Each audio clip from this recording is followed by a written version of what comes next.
say. But at the same time, Pitbull was the last minute fill in for that fight. And I think that he did really good in that fight as well. So I agree with your assessment. If it's going to be a knockout, I think it's going to go to Pitbull. But because of Lamont Roach's boxing IQ, I would give it to Roach if it goes to be a decision. But he said that with no decision. I really think he gotta keep Pitbull at bay for the first 6 rounds. Pitbull is gonna keep coming. It's just if he can endure those first pause, that was crazy. Hey yo, Glad y'all called that down. that was crazy.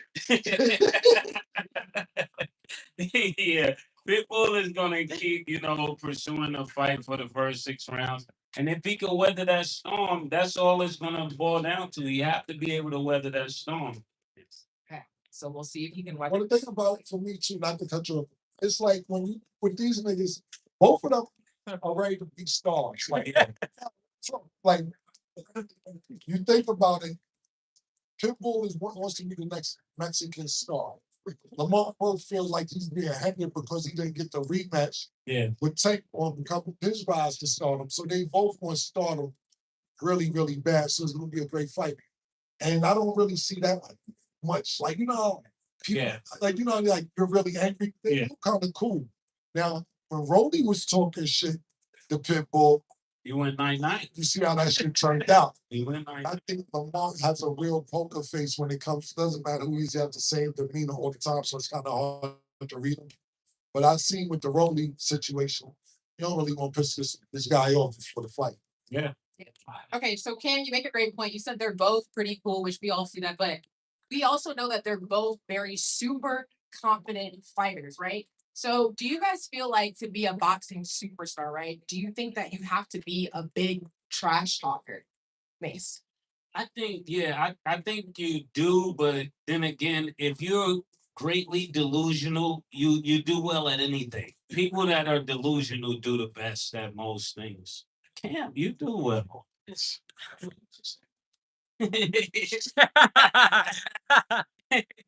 No, I'm saying in certain areas I would be delusional. I mean, if you're gonna be great, I think you have to have some kind of thought about yourself that supersede everybody else. Or else you'll be a person that blame everybody. It was a compliment, Cam.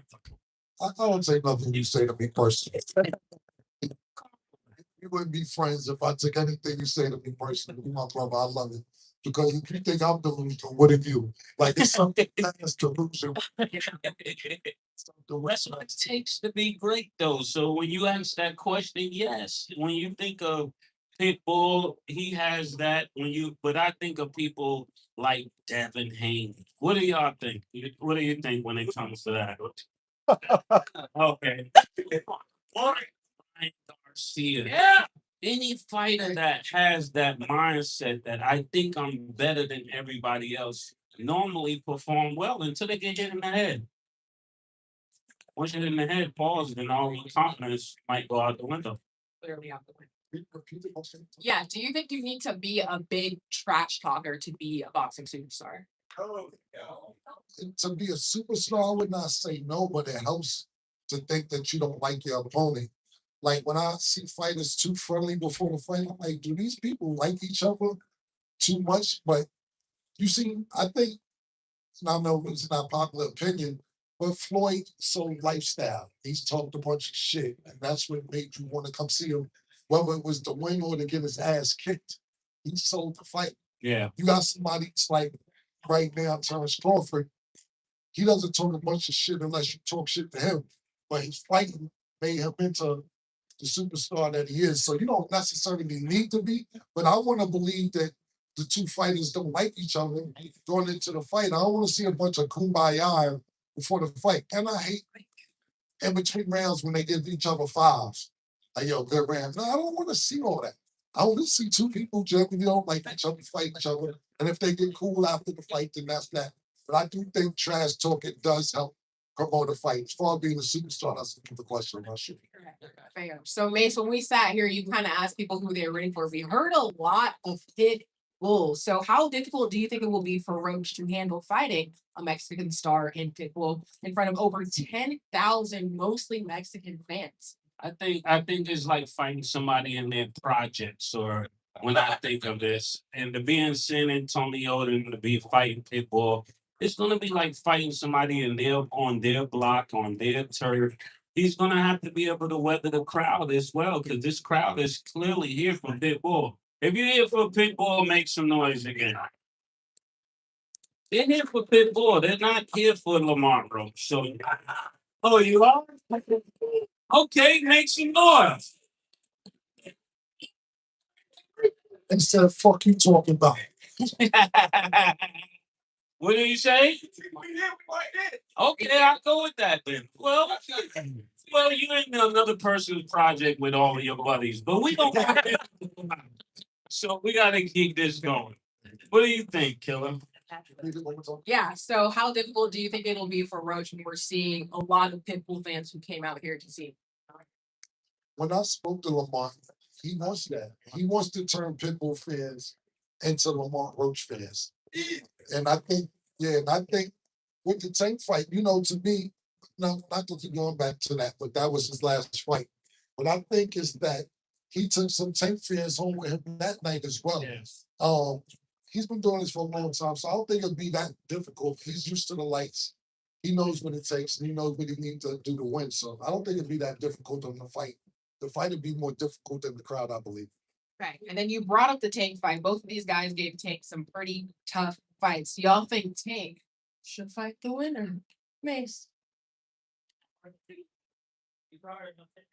No, I don't think. I would like to see Tank fight the winner, but I don't think you fight the winner. If you can't figure out how to settle $40 million, you're not gonna show up for anything else. I think that was the craziest thing to do. If you can't show up for the 40 or the $50 million, you're not gonna be ready to fight this fight. It should be the fight he takes. And Tank, if you're watching this is the only fight we want you to fight.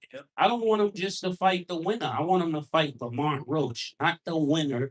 And not to say he's not gonna win. I'm just saying the fight everybody wants to see is Lamont Roach. I don't care what other fight he tries to do.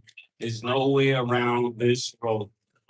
He got to come to Roachville. No way around this. It depends on what state of mind Tank is in. When Tank is in a great state of mind and training and so on and so forth, he's a great boxer. He's cool dude too.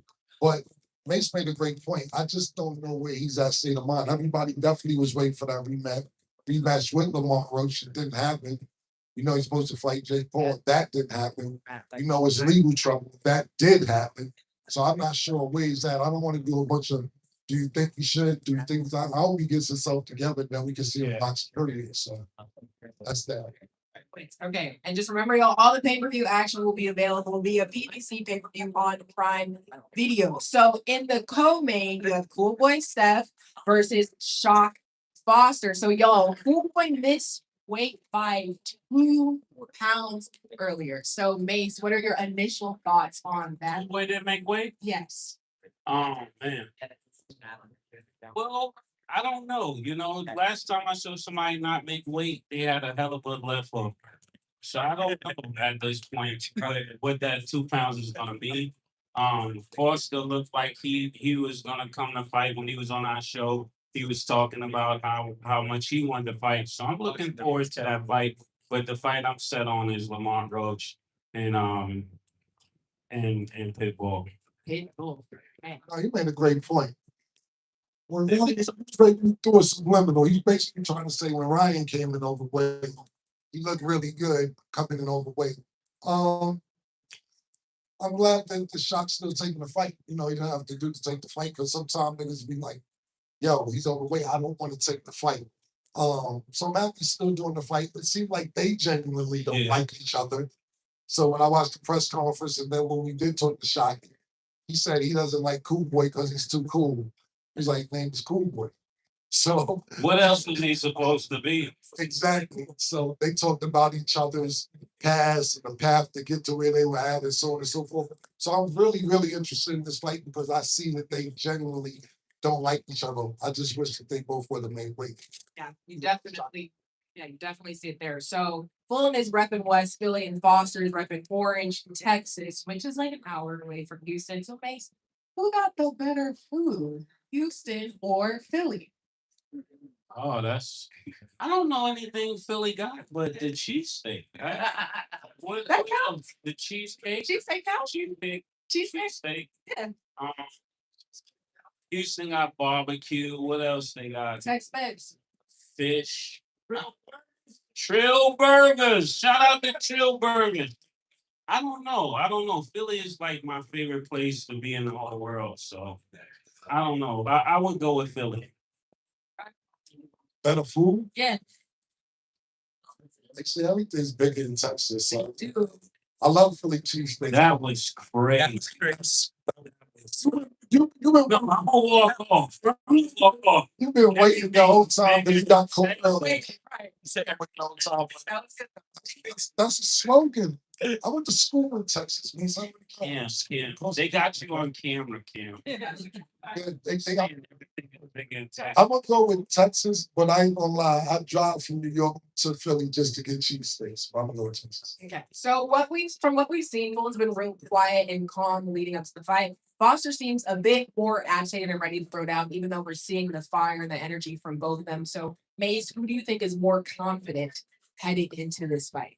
I couldn't hear you because of the noise. Oh, who do you think is more confident heading into this fight? We see that they both got that fire, but who do you think is more confident? I think oh man. I think Shaggy is more confident when it comes to that because normally the person that initiates the conversation or initiates the fight is the one who seemed to be the most confident. But we'll see once they start exchanging blows. I would say the confidence is equal. Uh, when I watched Cool Boy yesterday, around when I was shocking, he's like, my road was harder to get to him. To be at these fights, I win a title, so on, etc. Because you all know he went to jail and he had a rough road to get to where he was at. And Cool Boy was like, man, everybody road to be a champion was tough. Who is you to say that your road was better than my road? What are you talking about? To be a champion is tough anyway. So I like both of their confidence. I would say it's equal. I don't have a one's more confident than the other. It looked really, really good on both their parts as far as both of them being confident. Okay, so you're saying the confidence is equal, but Mason Cam, who do you think needs the win more? I think me personally, I would say Shockey needs to work. One time I remember him fighting and he was his defense was great, but it just seemed like he was moving a little bit too much. And then he ended up getting stripped of that title. So I think coming back, fighting after that and this fight, he got to show that he's really here to fight. We know he got the technical skills. We know he got the footwork and all those things, but I think it's more on him. You want to keep it up? I mean, that's what it's about. You want somebody to take the title, have his third title in this heavyweight division. I mean, like, three weight division titles, 3 different weight division titles. I would say it's on shot. Always seems really cool about it.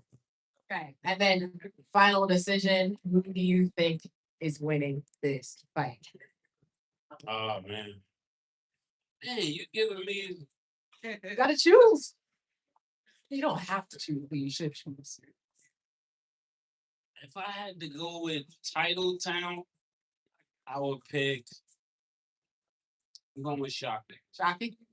And Go with Cool Boy. okay, we got some different answers here, and I like that because we will see who wins. Are you going with Cool Boy because of Gilly? Why would I do that? What are you talking about? One fight, Shotty got 3 losses. Even though the loss was it was pretty bad. He wouldn't have fought the toughest dude over there, Asia. Like he's gotta get shit. It's all right. Going off the record, Murder. Okay. If you're going with Cool Boy, I'm gonna go with Cool Boy. You don't change the Cool Boy. Where'd you get your answer from? That's even better question. Right. That's that from the bro, They both got 2, so I'm missing. Room to grow. I'm definitely gonna start using that one. Okay, so you didn't actually. Yeah, they can see us. All of us. You know, we pull it. We're not on the portal yet. Okay, so also on the pay-per-view, we got Lara, the old boxing legend, returns to defend his WBA middleweight world title against Santana. So Lara is 42 years old, base, still out here fighting. So how do you think he's doing that? How does that work? I like that for Laura. You know, pause. As long as he can keep getting money, he doesn't get like severely hurt. He should keep fighting. You know, it should make me quit. I'm a sleep on that. Pause. If you want to keep going in there, let him keep going. I don't. I'm not Everything's paused. So basically, Laura is 42 years old. How do you think he's doing this?